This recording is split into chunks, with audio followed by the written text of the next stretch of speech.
আমরা চাই একটি জুলাই গণঅভ্যুত্থানের মধ্য দিয়ে একটি নতুন বাংলাদেশের স্বপ্ন আমরা দেখতে পাচ্ছি, যে বাংলাদেশ হবে একটি মানবিক বাংলাদেশ, যে বাংলাদেশ হবে বৈষম্যহীন বাংলাদেশ, যে বাংলাদেশ হবে গণতান্ত্রিক বাংলাদেশ, যে বাংলাদেশ হবে দুর্নীতিমুক্ত বাংলাদেশ, যে বাংলাদেশের প্রতিটি মানুষ স্বাধীনভাবে নিঃশ্বাস নিতে পারবে, তার কথা বলতে পারবে, তার অধিকার প্রতিষ্ঠা করতে পারবে।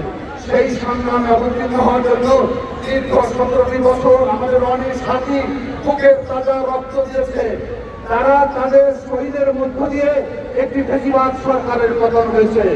এখন আমাদের সামনে একটি অবাধ নিরপেক্ষ গ্রহণযোগ্য নির্বাচন।